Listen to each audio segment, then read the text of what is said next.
Հարգելի այնակիցներ, ադրբեջանա-թուրքական դաշինքի կողմից պարտադրված ծանրագույն պատերազմի հետևանքով կորցնելով մեր սուրբ հայրենիքի զգալի մասը եւ հազարավոր պայծառ կյանքեր,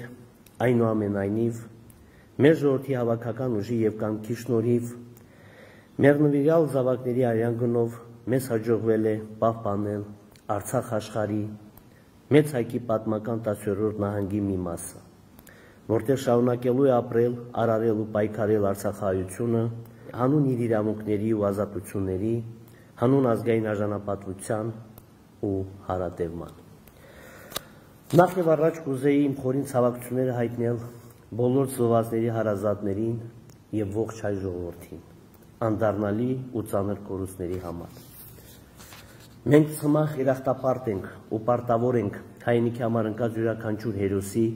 եւ նրա հարազատների, մեր երախտապարտ ենք նաեւ հայրենիքի պաշտպանության գործին այս կամ այն ձևով սրտանց մասնակցած յուրաքանչյուր անձի, զինվորից մինչեւ սփյուռքահայ մանուկ, առաջնագծից մինչեւ խորը թիկունք։ Ինչպես արդեն հայտարարվել է Արցախի եւ Հայաստանի Հանրապետություններում դեկտեմբերի 19-ից հայտարարվելու է երրորդյա սուկ, ոգեկոչելու համար պատերազմի ընթացքում զոհված մեր հայրենակիցների հիշատակը։ Պետք է արձանագրել, որ չնայած առկա ծանր մարտահրավերներին, Արցախի Հանրապետության անկախությունն ու սահմանադրությունը գործում են նույնությամբ, դեռ ավելին, մեզ պարտավորեցնում են առավել վճռականորեն շարունակել իրենց պատմական, արժեքային ու իրավաքաղաքական հիմքի արցախյան շարժման պայքարն ու ոգին։ Հարկ է արձանագրել նաև, որ միջազգային հարաբերություններում մարդու իրավունքների պաշտպանությունը մնում է զուտ հռչակագրային ցանկություն, որի ապահովման ուղղությամբ միջազգային հանրությունը հիմնականում չի կատարել իր ստանձնած պարտավորությունները, աչք փակելով հայության հանդեպ կատարած մարդկության դեմ հանցագործության աղաղակող փաստերի առջև։ Այս դժվարագույն իրավիճակում մենք պարտավոր ենք ուղիղ նայել իրականության աչքերին, արձանագրել առկա խնդիրները, դնել հստակ նպատակներն ու քրտնաջան, հետևողական, խելացի ու համատեղ աշխատանքով հասնել այդ նպատակներին։ Թե ինչ ունենք եւ ինչ պետք է անենք, հակիրճ ներկայացնեմ ըստ ոլորտների։ Անվտանգություն։ Անշուշտ մեր քաղաքացիների անվտանգության ապահովումը պետության գլխավոր առաջնահերթությունն է, քանի որ առանց անվտանգ միջավայրի հնարավոր չէ մնացած ոլորտներում հաջողություններ ու զարգացումներ արձանագրել։ Այդ համատեքստում լիովին հասկանալի է, որ նաև հետպատերազմյան ժամանակաշրջանում քաղաքացիներին ու իշխանություններին ամենաշատ հուզող հարցերը վերաբերում են անվտանգությանն ու առնչվող անորոշություններին։ Մի կողմից ունենք պատերազմի հետևանքով շուրջ 2.5 անգամ երկարած շփման գիծ ադրբեջանական կողմի հետ, կոնկրետ հատվածներում անմիջական մոտեցում մեր որոշ բնակավայրերի եւ խիստ սահմանափակված Մայր Հայաստանի հետ հաղորդակցության միջոցներ։ Մյուս կողմից ունենք սուղ մարդկային ու տեխնիկական միջոցներ եւ սահմանափակ ժամանակ նոր առաջնագիծն ամրացնելու համար, իսկ երրորդ կողմից ունենք ողջ հայ ժողովրդի ու Հայաստանի Հանրապետության շարունակական աջակցությամբ եւ Ռուսաստանի Դաշնության խաղաղապահ զորակազմի ներկայությամբ պայմանավորված անվտանգության երաշխիքներ։ Այժմ Արցախի իշխանությունները կատարում են հնարավոր ամեն ինչ մեր լիազորությունների ու կարողությունների սահմաններում առկա անվտանգային մարտահրավերների չեզոքացման ու անորոշությունների հստակեցման ուղղությամբ, որոնց մի մասը կախված է նաև ամենաբարձր մակարդակի միջազգային բանակցությունների արդյունքներից։ Այնուամենայնիվ, անկախ առկա օբյեկտիվ դժվարություններից մեկ բան ակնհայտ է մեզ համար, այն է, պաշտպանության բանակը ողջ հայության աջակցությամբ շարունակելու է իր գործառույթներն ու ջանքերը Արցախի բնակության ֆիզիկական անվտանգության ապահովման ուղղությամբ, որոնք լրացում են Ռուսաստանի Դաշնության խաղաղապահ զորակազմի երաշխիքներով։ Այնուհանդերձ, ադրբեջանական կողմը շարունակում է իր մշտական սադրիչ վարքագիծը, որի ցնցուն օրինակներից են վերջին օրերին նրանց գործողությունները Խծաբերդի ու Բերդաձորի հատվածներում։ Պաշտպանության բանակի զինծառայողների եւ ռուս խաղաղապահների կողմից կանխվել են ադրբեջանական զինծառայողների տարբեր սանդրանքներ իսկ 3 երեկոյան նրանց դուրս է մղել Շուշիի հին Շենգյուղի մերձակայքից։ Այս օրերին Բերդաձորի ուղղությունը ոչ միայն չի տուժել, իսկ հակառակորդին թույլ չի տվել մուտք գործել որևէ բնակավայր։ Ցավոք Խծաբերդի ուղղությամբ մեր մի քանի տասնյակ զինծառայողներ գերի են ընկել ադրբեջանական կողմին եւ այժմ պաշտպանության նախարարությունը պարզում է բոլոր հանգամանքները։ Ես անձամբ հետևողական եմ լինելու, որ այս միջադեպի մեղավորները ենթարկվեն իրավապահ պատասխանատվության։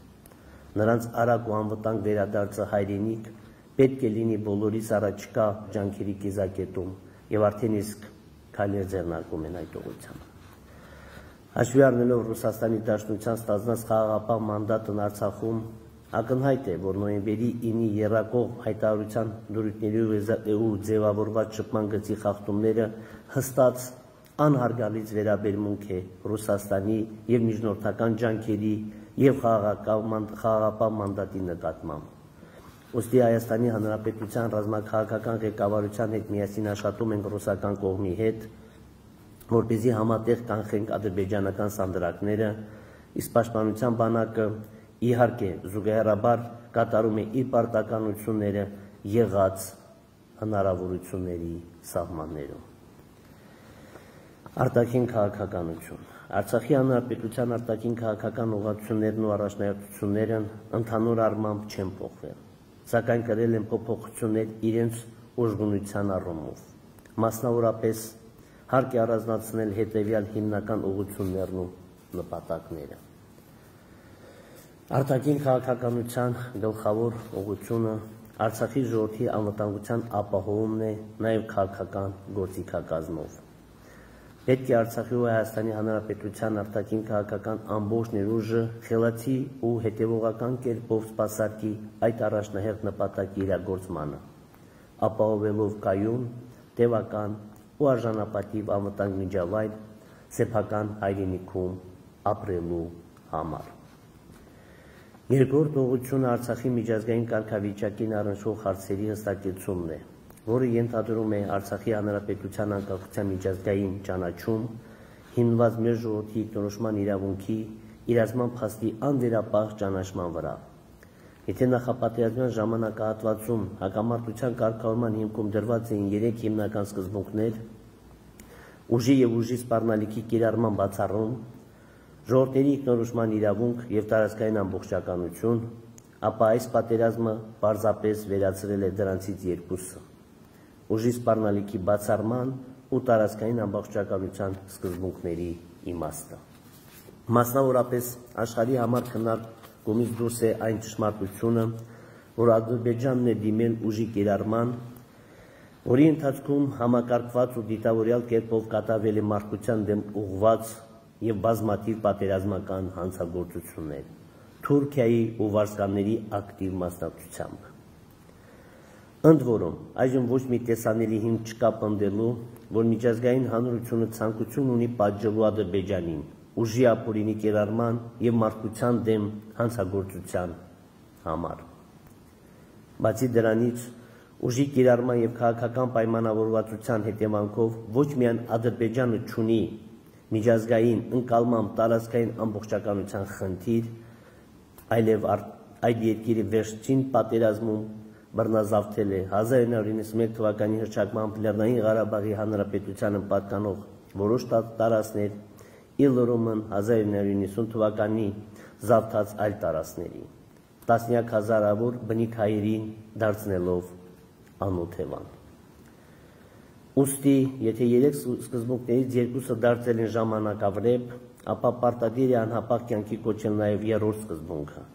Արցախի ժողովրդի ինքնորոշման իրավունքի իրացման փաստի ճանաչումը, որպեսզի հնարավոր լինի մտածել հակամարտության կարգավորման մասին։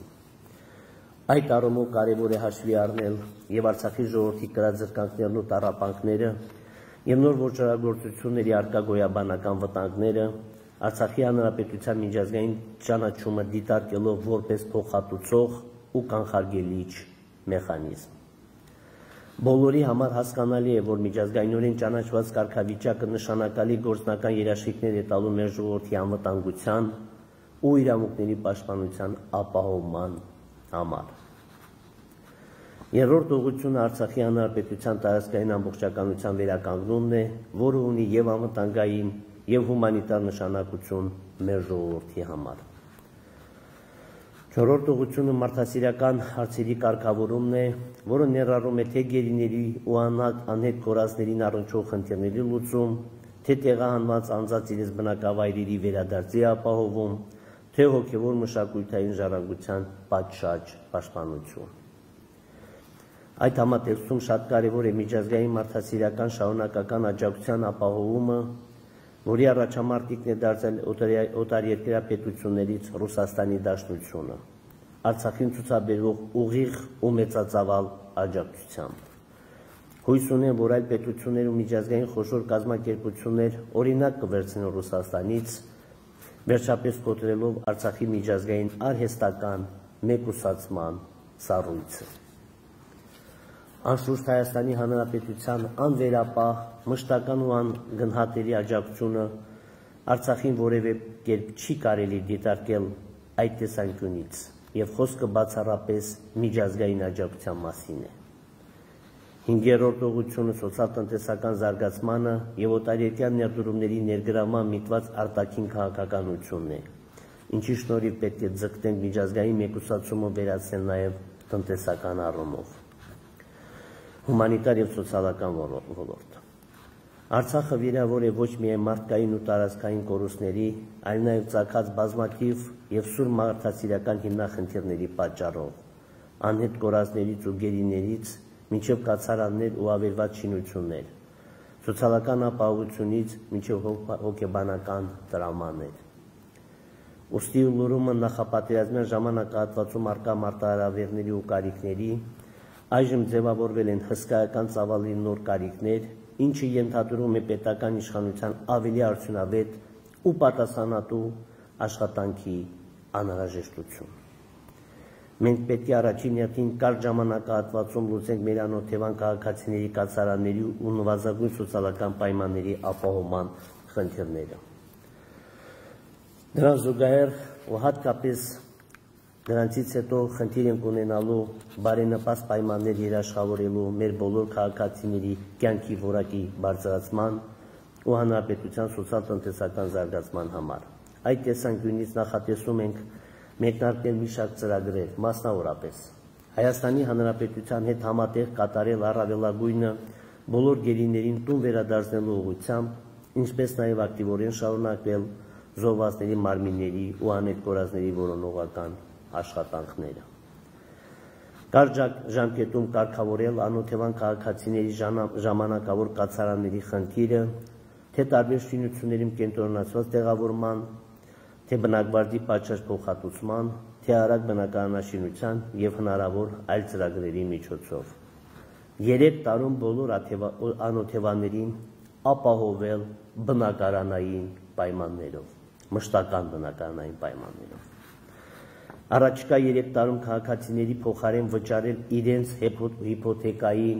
վարկերի եւ հաշվագրված տոկոսների գումարները։ Զգալի աջակցություն ցուցաբերել ֆիզիկական ու իրավաբանական անձանց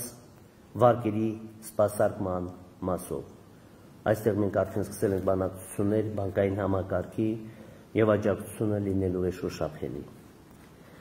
Էականորեն մեծացնել շինանյութերի հատկացման ծրագիրը գյուղերի բնակֆոնդի պայմանների բարելավման նպատակով, ոչ բնակության նկատի ունենք։ Մեկնարկել է նաև անօթևան քաղաքացիների բնակվարձի փոխհատուցման ծրագիրը։ Հայաստանի Հանրապետության հետ համատեղ մեկնարկել եւ շարունակվում է ոչ զինապարտ արցախցիներին ցուցաբերվող միանվագ ֆինանսական աջակցության ծրագիրը։ Հայաստանի Հանրապետության հետ համատեղ արդեն գործում է նաև անօթևան մնացած քաղաքացիներին 300,000 կամ 250,000 դրամ աջակցություն ցուցաբերման ծրագիրը կախված բնակության վայրից։ Առնվազն 6 ամիս շարունակ գործազուրկ քաղաքացիներին, Արցախի բոլոր քաղաքացիների նկատի ունենք հատկացնել ամսական 68,000 դրամ սոցիալական աջակցություն։ Առնվազն 1 տարի շարունակ սուբսիդավորել գազի, էլեկտրաէներգիայի, կապի ֆիքսված ծավալների սպառումը եւ այլ կոմունալ ծախսերը, ճկուն հարաբերակցությամբ ըստ պարողների նախընտրության ու կարիքներին։ Այստեղ կա կառավարության որոշում եւ այդ որոշման մեջ նախատեսված սահմանաչափերը պետք է վերանայել, իհարկե բարձրացնելով չափերը։ Հայտարարել հարկային համաներում եւ սահմանել հարկային լայն արտոնություններ։ Գույքագրել պատերազմի հետևանքով արձանագրված նյութական վնասները հետագայում քննարկելու համար փոխհատուցումներ տրամադրելու հնարավորությունները։ 3 տարում ասֆալտապատել բոլոր գյուղերը տանող ճանապարհները։ Իհարկե նշվածները պետական ծրագրերի միայն մի մասն են եւ արկա ճգնաժամից դուրս գալու միտված կարճաժամկետ ծրագրերից հետո մշակելու եւ իրագործելու ենք ավելի երկարաժամկետ զարգացման ծրագրեր։ Այս եւ այլ ծրագրերի կյանքի կոչումը հնարավոր է լինել ոչ միայն Արցախի Հանրապետության միջոցներով, այլ նաեւ Հայաստանի Հանրապետության համայն հայության, Հայաստան համահայկական հիմնադրամի, տարբեր բարեգործական կազմակերպությունների եւ նաեւ Ռուսաստանի Դաշնության գործուն աջակցության շնորհիվ։ Հուսամ միջազգային տարբեր կազմակերպություններ ու այլ օտարերկրյա կառավարություններ եւս կհետևեն Ռուսաստանի օրինակին եւ Արցախին կցուցաբերեն շարունակական եւ ուղղակի մարդասիրական աջակցություն։ Ներքին քաղաքականություն։ Ծանր կորուստներով պատերազմն ինքնին պետական ու քաղաքական համակարգերի համար ճգնաժամի մեծ աղբյուր է։ Մյուս կողմից պատերազմական ու հետպատերազմյան ժամանակահատվածում ցանկացած պետությանը անհրաժեշտ է ներքին կայունություն ու միասնական աշխատանք։ Այլապես ճգնաժամերը կարող են երկար տևել ու ամենացավոտը խորանալ։ Ինձ համար բնականաբար ընկալելի են Արցախի եւ Հայաստանի Հանրապետությունների իշխանություններից պատերազմի արդյունքների ու առկա իրավիճակի վերաբերյալ բարձաբանումներ պահանջելու միտված գործողությունները, քանի որ յուրաքանչյուր իշխանություն պետք է պատասխանատու լինի իր լիազորությունների կատարման ու չկատարման համար եւ ամենակարևորը հաշվետու սեփական ժողովրդի առջև։ Այո, Արցախի սահմանադրությամբ ինձ վերապահված լիազորությունների շրջանակներում պատասխանատվություն եմ կրում այս իրավիճակի համար։ Սակայն որևէ մեկին պատասխանատվության ենթարկելիս հարկ է տարանջատել թացը չորից, օբյեկտիվ պատճառները սուբյեկտիվ մեղքերից, ցանկությունները հնարավորություններից։ Օրինակ, եթե սահմանադրությամբ հանրապետության նախագահը Արցախի հանրապետության ինքնիշխանության, անկախության, տարածքային ամբողջականության ու անվտանգության երաշխավորն է, արդյոք ունեցել են ներքին ու արտաքին բավարար հնարավորություններ ու լծակներ այս լայնածավալ պատերազմում լիովին երաշխավորել նշած 4 արժեքները եւ արդյոք իզնից կախված առավելագույնը չեմ կատարել այդ ուղղությամբ։ Կամ եթե սահմանադրությամբ հանրապետության նախագահը զինված ուժերի գերագույն գլխավոր հրամանատարն է, ապա ում համար գաղտնի է, թե իրականում պաշտպանության բանակը ինչպես ու որտեղից է կառավարվում եւ թե որքանով է Արցախի հանրապետության նախագահն ընդգրկված այդ գործողություններում։ Եվ դա արդեն շատ երկար ժամանակ։ Սահմանադրական լիազորությունների ու իրական կյանքում գործառույթյան խիստ սահմանափակումների միջև մեծ տարբերության պայմաններում ես իմ կարծիքով կատարել եմ հնարավոր ամեն ինչը նպաստ բերելու հայրենիքի պաշտպանության կարևորագույն գործին, անկախ իմ պաշտոնական ու ոչ պաշտոնական լիազորություններից ու հնարավորություններից։ Այս 44 օրյա պատերազմում կան 3 հիմնական հարցեր ու դրանցից բխող քննադատություններ։ Առաջինը այն է, թե արդյոք ճիշտ էր պատերազմը կանգնեցնել նոյեմբերի 9-ին այդ պայմաններով եւ այդ հարցին անկեղծորեն պատասխանել եմ քանից, որ այդ պահին այլընտրանքն ավելի մեծ մարդկային ու տարածքային կորուստներ էր ընդհուպ լիիրավ հայրենազրկում։ Երկրորդ հարցն այն է, թե արդյոք հնարավոր չէր ավելի շուտ դադարեցնել պատերազմը հարաբերականորեն ավելի լավ պայմաններով ու ավելի քիչ կորուստներով։ Իսկ երրորդը, թե արդյոք հնարավոր չէր նախօրոք այնպես անել, որ հայկական զինված ուժերը ավելի լավ պատրաստված լինեին պատերազմին։ Վերջի երկու հարցերի պատասխաններն էլ են դրական, սակայն մանրամասնորեն կանդրադառնամ մեկ այլ առիթով, ոչ շատ ուշ։ Այնուամենայնիվ, անկախ առկա իրավիճակի համար իմ իրական ու օբյեկտիվ պատասխանատվության չափից պատերազմից հետո ես պատրաստ էի վայր դնել Հանրապետության նախագահի իմ լիազորությունները, սակայն մի քանի հիմնական պատճառով չգնացի այդ քայլին։ Նախ, արդյոք հետպատերազմյան հումանիտար աղետի, առերեսված ու բազմաթիվ զրկանքների մեջ խրված Արցախը արագ համախմբվելու և ժողովրդի առկա կարիքներով զբաղվելու փոխարեն պետք է անցնել քաղաքական լարվածության ու կառավարման անկայունության մի երկարատև փուլ։ Կարծում եմ պատասխանը պարզ է, առնվազն անմեղսունակ պետք է լինել ժողովրդի դարդերը թողնելու ու ներքաղաքական պայքարի կրկեսը մտնելու համար։ Երկրորդ, արդյոք արտաքին ու անվտանգային լրջագույն մարտահրավերների պայմաններում որևէ մեկը համոզված է, որ պատշաճ կամ նույնիսկ նվազագույն չափով երաշխավորված միջավայր ունենք արտահերթ նախագահական ու խորհրդարանական ընտրություններ կազմակերպելու և կայացնելու համար։ Երրորդ, պետք չէ մոռանալ նաև սահմանադրական կարգավորումների մասին, որոնք այնպես են կառուցված, որ այս փուլում նախագահական ու խորհրդարանական արտահերթ ընտրություններ կարող են առաջացնել սահմանադրական ճգնաժամ, խորացնելով ընդհանուր պետական ճգնաժամը։ Չորրորդ և վերջապես, ես պատասխանատվությունից խուսափող մարդ չեմ, հակառակ այս ծանր շրջանում ստանձնում եմ լրիվ պատասխանատվություն մեր հայրենիք ու ժողովրդին հետպատերազմյան ճգնաժամից հանելու հարցում։ Իսկ ինչ վերաբերում է պատերազմի ընթացքում իմ և այլ պաշտոնատար անձանց գործողություններին ու վարքին, ապա ողջունում եմ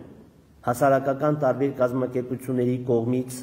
իրավապահ մարմիններին ներկայացված հաղորդումը հնարավոր պետական դավաճանության ու այլ ենթադրյալ հանցագործությունների վերաբերյալ։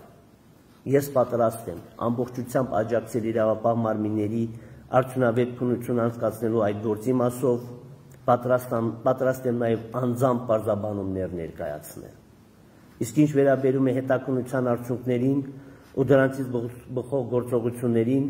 ապա ոչ միայն պատրաստ եմ կրել իմ բաժին պատասխանատվությունը, այլ նաև պարտավոր եմ իմ լիազորությունների շրջանակներում հնարավորինս կատարել կոնկրետ հարցերում մեղավորներին պատասխանատվության ենթարկելու և վերապահված խնդիրները լուծելու ուղղությամբ։